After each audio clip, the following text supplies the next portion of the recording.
Hello guys, welcome to A trading academy.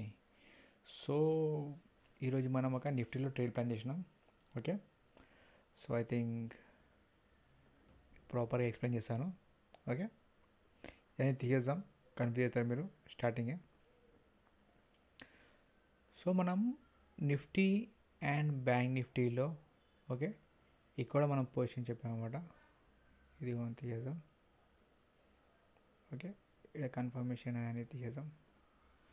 So Nifty bank Nifty మనం కొన్ని resistance support draw చేసి మనం morning around 8:30కి Telegram and WhatsApp ఛానల్లో మనం డ్రాప్ చేస్తాం అన్నమాట. ఓకే, సో మనకి ఆ ఏరియా నుంచి ప్రాపర్ రివర్సల్ వచ్చే ఛాన్స్ ఉంటుంది. ఆర్ఎల్స్ మనం బ్రేక్అవుట్ అయినా కూడా మనకు ప్రాపర్ కన్ఫర్మేషన్ తోటి ఒక ట్రేడ్ కనిపిస్తుంది. ఓకే, అందుకోసం మనం ఒక ఏరియా డ్రా చేసుకుంటాం. మీరు గమనిస్తే మ్యాక్స్ టు మ్యాక్స్ ఈ ఏరియా నుంచి రివర్స్ వచ్చింది, నిన్న కూడా అదే ఏరియా నుంచి రివర్స్ వచ్చింది. నిన్న మనకు సపోర్ట్ ఏరియా నుంచి మనకి ఒక రివర్సల్ కనిపించింది. ఓకే, మన ఏరియాలో. సో ద పాయింట్ ఏంటంటే ఇప్పుడు నేను డ్రా చేసిన కదా, ఆ ఏరియా నుంచి పక్కా వస్తుంది. సో నేను డ్రా చేసింది నడుస్తుందని చెప్పలేను. బట్ ఏంటంటే ఇది ఒక అనాలిసిస్, సింపుల్ అనాలిసిస్. ఇది పెద్ద కాంప్లికేట్ కాదు, ఇది అందరు చేయొచ్చు.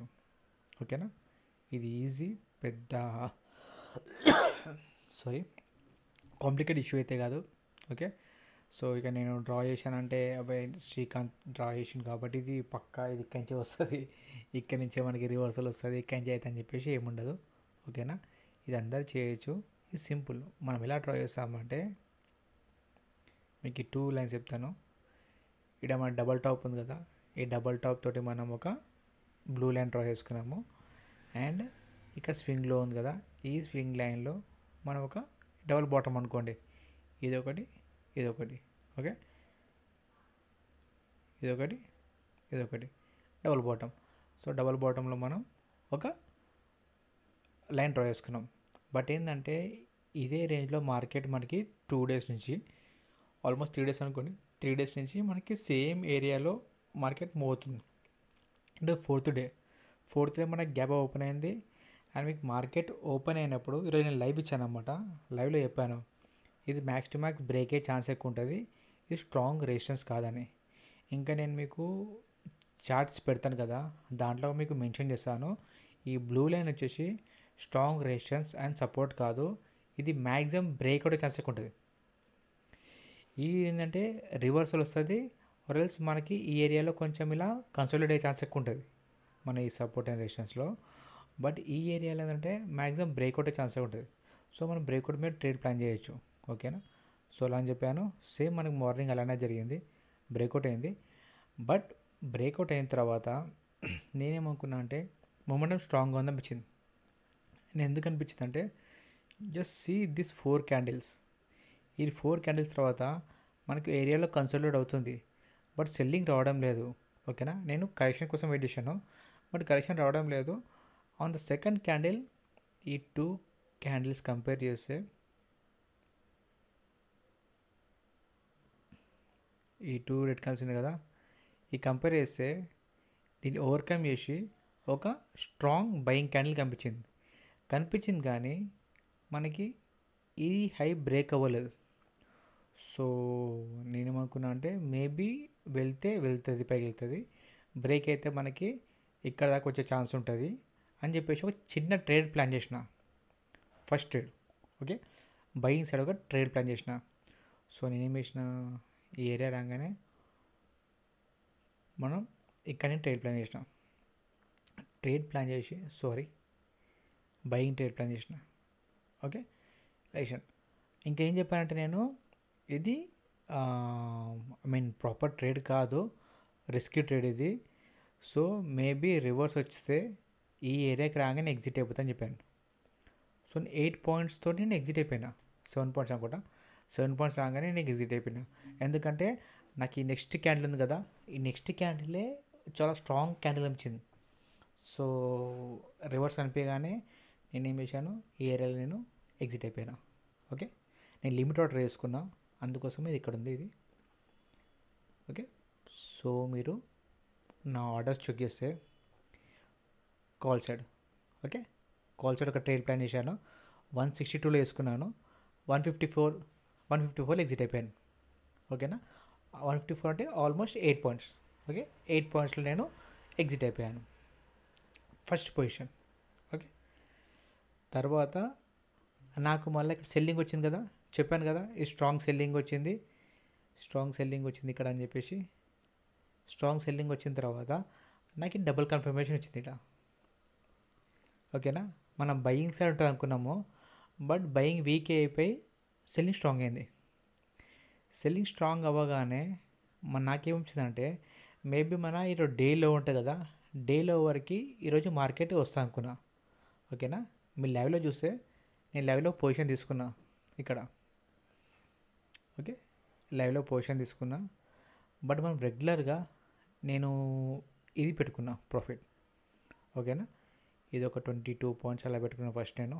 ఓకేనా, 24 పాయింట్స్ అలా పెట్టుకొని ఎస్ఎల్ఈ పెట్టుకొని ట్రేడ్ చేసుకుంటున్నాను. బట్ ఏమైంది, మనకు ఆల్మోస్ట్ 25 పాయింట్స్ మనకి ప్రాఫిట్ కనిపించింది ఈ ఏరియా వచ్చేవరకు. బట్ ఇది బ్రేక్ చేస్తా అని నేను అనుకున్నా, ఎందుకంటే ఈ సపోర్ట్ ఏరియా ఇది correction area.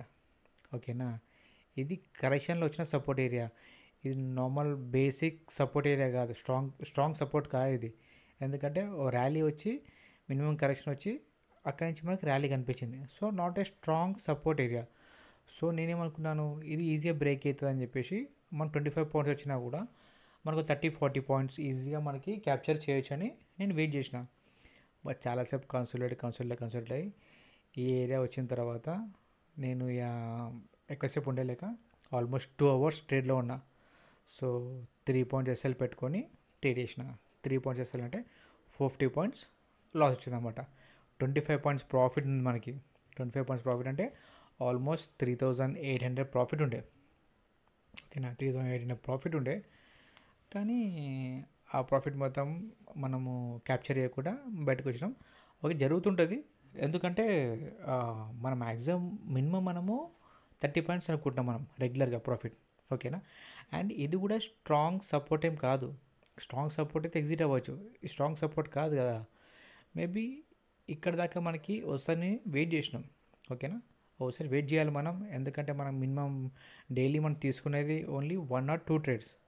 So 1 or 2 trade కాబట్టి మనం మినిమం 30 పాయింట్స్ అయితే క్యాప్చర్ చేయాలి, 1/3 క్యాప్చర్ చేయాలి. ఎందుకంటే నెక్స్ట్ డే మనం ఒక 10 పాయింట్స్ 15 పాయింట్స్ ఎస్ఎల్ ఇచ్చినా కూడా మనకి మంత్ ఎండ్ వచ్చే వరకు ఒక ప్రాఫిట్లో కనిపించడానికి. ఫైన్, అర్థమైంది కదా. సో 2 ట్రేడ్స్, బయింగ్ అనిపించింది, కరెక్షన్లో మనం బయింగ్ ప్లాన్ చేసినాం, బట్ మనకి సెల్లింగ్ అనిపించగానే ఇక్కడ సెల్లింగ్ నేను క్లోజ్ చేసిన. ఓకేనా, మళ్ళీ ఇక్కడ బయింగ్ అనిపించింది, బయింగ్ తీసుకుందాం అనుకున్నా, బట్ నాకు ఈ క్యాండిల్ చూసి సెల్లింగ్ కన్ఫర్మేషన్ వచ్చేసింది. ఓకేనా, ఈ క్యాండిల్ చూసి సెల్లింగ్ ఉందని చెప్పేసి ఇక సెల్లింగ్ సైడ్ నేను ట్రేడ్ ప్లాన్ చేసిన. చూడండి ఇక్కడ ఇది బై తీసుకున్నాను, ఇది దాన్ని ఎగ్జిట్ అయిపోయాను. ఇది వచ్చేసి తీసుకున్నాను కానీ బై సైడ్ క్యాన్సిల్ చేసిన. ఓకేనా, ఇది పుట్ సైడ్ ఒక ట్రేడ్ ప్లాన్ చేసిన. ఓకేనా, ఈ లిమిటెడ్ ట్రిగర్ ఆర్డర్ పెట్టినా మళ్ళీ క్యాన్సిల్ చేసుకునేది. తర్వాత మళ్ళీ 152లో ఒక లిమిట్ ఆర్డర్ పెట్టి ఎగ్జిట్ అయిపోయినా. ఓకేనా, ఇది నా ట్రేడ్స్. అంటే 2 క్యాన్సిల్ అయింది కాబట్టి ఓన్లీ 2 ట్రేడ్స్, బై చేసాం సెల్ చేసినాం, మళ్ళీ ఇది సక్సెస్. చూడండి ఇక్కడ ఇది బై చేసాం, ఇది సెల్ చేసాం, 2 ట్రేడ్ తీసుకున్నాను అంతే నేను. ఓకేనా, ఇవి 2 క్యాన్సిల్ ట్రేడ్స్ ఇవి, దాన్ని గమనించకండి. సో ఈరోజు మనకి ఓవరాల్ లాస్ వచ్చేసి 1620. ఓకేనా, ఓవరాల్ లాస్ వచ్చేసి అంటే 11 పాయింట్స్ అనుకోండి, 11 పాయింట్స్ మనం ఈరోజు లాస్ ఇచ్చాం. ఓకే, బట్ గమనిస్తే మనం ఇప్పుడు ఎగ్జిట్ అయిపోయినాం కదా, ఈ ఏరియాలో ఎగ్జిట్ అయిపోయినాం కదా, బట్ మనకు ప్రాఫిట్ వచ్చింది. మీకు చెప్పాను కూడా వీక్గా ఉంది, మనం బయింగ్లో ఉన్నాము. బయింగ్లో ఉన్న కాబట్టి సపోజ్ మనకి ఈ ఏరియాకి వచ్చినా కూడా చాలాసేపు ఒకే ఏరియాలో ఉంది కాబట్టి డికే చాలా జరిగిపోతుంది, మనం అనుకున్నంత ప్రాఫిట్ రాదు. సో ఎగ్జిట్ అవ్వడం బెటర్ అనేసి ఇక్కడ ఎగ్జిట్ అయిపోయినా. ఓకేనా, ఎగ్జిట్ అవ్వడం బెటర్ అనేసి ఇక్కడ నేను ఎగ్జిట్ అయిపోయినా. సో గైస్, ఈ ఏరియా మనకి సెల్లింగ్లో మనం సెల్ చేసి ఉంటే మనకి ప్రాపర్ ప్రాఫిట్ కనిపిస్తుండే. సెల్ ఆర్డర్ పెట్టుకుంటే ఆ స్ప్రెడ్ ఆర్డర్ పెడితే మనకి ప్రాఫిట్ మంచిగా ఉంటుండే. ఓకే, సో ఇది మన నిఫ్టీది. ఓకేనా, నిఫ్టీ ట్రేడ్ ప్లాన్ నేను ఈ లైవ్లో చెప్పాను రెండు. ఈ లైవ్లో నేను చేశాను. నేను ఆర్డర్స్ కూడా చూపించాను, ఈ ప్రాఫిట్ కూడా చూపించాను, లాస్ కూడా చూపించాను లైవ్లో. ఈరోజు లైవ్లో చూడండి ఒకసారి మీరు. ఓకేనా, సపోజ్ మీకు ఆ లైవ్ కనిపించకపోతే డిస్క్రిప్షన్లో పెడతాను నేను, అలా మీరు చెక్ చేయొచ్చు, చూడొచ్చు. Okay, and second bank Nifty మన రెసిస్టెన్స్ ఏరియా ఉంది కదా, రెసిస్టెన్స్ ఏరియాస్ రాగానే రివర్స్ అయింది, ప్రాపర్ కన్ఫర్మ్ వచ్చిందా, అక్కడి నుంచి రివర్స్ అయింది మనకి. లాస్ట్ డే ఈ రేంజ్ 51,747 నుంచి రివర్స్ అయింది. నెక్స్ట్ వచ్చి 51,600 నుంచి రివర్స్ అయిపోయింది. ఓకేనా, సో ఇది కూడా మనకు ప్రాపర్ కన్ఫర్మేషన్ వచ్చింది. మన రెసిస్టెన్స్ నుంచి ఫస్ట్ కన్ఫర్మేషన్ ఇక్కడ వచ్చింది, ఇది ఫస్ట్ కన్ఫర్మేషన్. ఈ క్యాండిల్ ఉంది కదా, మళ్ళీ మీకు డ్రా చెప్తాను ఒక నిమిషం. ఇది ఫస్ట్ కన్ఫర్మేషన్, ఇది కాదు. ఓకేనా, ఇది పిన్ బార్, దాని తర్వాత 2 సెల్లింగ్ క్యాండిల్స్. ఈ రెండు కన్ఫర్మేషన్ వచ్చిందా, కన్ఫర్మేషన్ రాగానే మనము ఒక ఏరియా డ్రా చేసుకున్న తర్వాత ప్రాపర్ సెల్లింగ్ క్యాండిల్ వచ్చిందా, రాగానే ఏం చేయాలి, ఇక్కడ సెల్ ప్లాన్ చేయొచ్చు. సింపుల్. మన రెసిస్టెన్స్ రాగానే సడన్గా సెల్లింగ్ క్యాండిల్ చూడగానే మనం ట్రేడ్ ప్లాన్ చేయట్లే. ఫస్ట్ కన్ఫర్మేషన్ తీసుకొని దాని తర్వాత సెకండ్ కన్ఫర్మేషన్ మీద ట్రేడ్ ప్లాన్ చేస్తున్నాం. మనం ఒక రెసిస్టెన్స్ చూసి సపోర్ట్ చూసి సడన్గా రాగానే రివర్సల్ రాగానే అక్కడ ట్రేడ్ ప్లాన్ చేయొద్దు. ఎప్పుడైనా సరే మనకు ఒక మినిమం కన్ఫర్మేషన్ వచ్చేంత వరకు మనం వెయిట్ చేయాలి. Same like this. ఇప్పుడు ఇక్కడ నీకు బయింగ్ వచ్చిన తర్వాత 3 సెల్లింగ్ క్యాండిల్ వచ్చినాయి, అయినా కూడా మనం కన్ఫర్మేషన్ రాలే. అక్కడ ఈ లెవెల్ బ్రేక్ అయిన తర్వాత, ఈ లో బ్రేక్ అయిన తర్వాత మనకి కన్ఫర్మేషన్ వచ్చింది. So this is the first confirmation రాగానే సెకండ్ కన్ఫర్మేషన్ కోసం వెయిట్ చేసినాం. ఓకే, ఈ ఏరియా మొత్తం డ్రా చేసుకుంటే మళ్ళీ మనకి చూడండి ఇక్కడ ఈ ఏరియా మీరు గమనిస్తే, నేను తీసేస్తాను, ఇది కూడా తీసేస్తాను. ఓకే, మనకు బయింగ్ క్యాండిల్ ఎంత ఉందో same equal size of selling candle వచ్చింది. అండ్ మనకి పిన్ బార్ క్యాండిల్ ఎక్కడ ఉందో అక్కడి నుంచి రివర్స్ వచ్చింది, ఆ జోన్ నుంచి రివర్స్ వచ్చింది. ఓకే, ఆ జోన్ ఏరియా మనం డ్రా చేసుకుంటే ఆ ఏరియా నుంచి మనకి రివర్స్ అయింది. ఓకే, సో ఇలా ట్రేడ్ ప్లాన్ చేసినాం మనం. ఇది మన టార్గెట్ పెట్టుకున్నాం, మన టార్గెట్ రీచ్ అయిపోయింది. ఓకే, సో ఇది మనకి బ్యాంక్ నిఫ్టీ నేను చెప్పలేదు, ఈ ట్రేడింగ్ ప్లాన్ చెప్పలేదు. బట్ నార్మల్గా మనకి రెగ్యులర్గా నేను చెప్తుంటా కదా ట్రేడ్ ఎలా ప్లాన్ చేయాలని చెప్పేసి, ఇలా రెసిస్టెన్స్ దగ్గర మనం రివర్స్ అయితే మళ్ళీ ఎలా తీసుకోవాలో చెప్తున్నాం కదా. సో ఆ అనాలిసిస్ తోటి మీకు చెప్తున్నాను అనమాట. చూసినా, ఈజీ. మనం చాలా కాంప్లికేటెడ్, లైక్ ఇప్పుడు కింద ఆర్ఎస్ఏ వేసుకొని బోలింజర్ బ్యాట్ తీసుకొని పైన ఈఎంఐ పెట్టుకొని అవన్నీ మనం ఏం చేయట్లేదు. సింపుల్గా మనం ఒక సపోర్ట్ అండ్ రెసిస్టెన్స్ డ్రా చేసుకుంటున్నాం.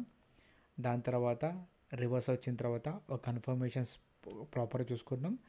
దాని మీద మనం ట్రేడ్ ప్లాన్ చేస్తున్నాం. ఎక్కువ చెదారం ఏం పెట్టుకోవట్లేదు మన మైండ్లో.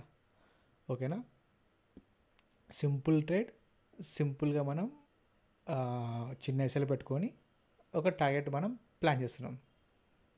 ఓకేనా, అండ్ డైలీ 1 or 2 ట్రేడ్స్ అంతే, ఎక్కువ రిస్క్ లేకుండా. అర్థమైంది కదా. So this is my trade plan. Simple. మనం ఏం యూజ్ చేయము, only support and resistance and candle confirmation proper రాగానే దాని మీద ట్రేడ్ ప్లాన్ చేస్తాం. ఇది బ్యాంక్ నిఫ్టీ. అండ్ నిఫ్టీ మీకైతే లైవ్లో చెప్పాను, లైవ్లో మీకు ప్రాపర్ కన్ఫర్మేషన్ ఇచ్చాను. సో ఇది కూడా మా టార్గెట్ రీచ్ అయినట్టే. బట్ మనం బయింగ్లో ఉన్నాం కాబట్టి ఇది ఎగ్జిట్ అయినాము. సెల్లింగ్లో ఉంటే మనం ప్రాపర్ ప్రాఫిట్ ఉంటుండే. సపోజ్ మనం ఈరోజు నిఫ్టీ కాకుండా బ్యాంక్ నిఫ్టీ బై చేసి ఉంటే ప్రాపర్ ప్రాఫిట్లో ఉంటుండే, సూపర్ ప్రాఫిట్లో. ఓకేనా, ఇది మనం మిస్ చేసినాం యాక్చువల్లీ. ఇది మిస్ చేయకపోతే మనం బ్యాంక్ నిఫ్టీలో తీసుకుంటుండే. ఫైన్ అండి. అర్థమైంది కదా. సో టుడే ఓవరాల్ లాసెస్ 1620, అంటే 11 పాయింట్స్ మనం లాస్ ఇచ్చినాం. నిన్న మనం ఆల్మోస్ట్ 68 పాయింట్స్ ప్రాఫిట్ క్యాప్చర్ చేసినాం. ఓకేనా. థ్యాంక్ యూ అండి. నా అనాలిసిస్ మీకు నచ్చినట్టయితే please like, share and subscribe to my channel. And ఈ వీడియో మీ ఫ్రెండ్స్ అండ్ ఫ్యామిలీకి యూజ్ అయితే అనిపిస్తే please share this video to them. Thank you so much.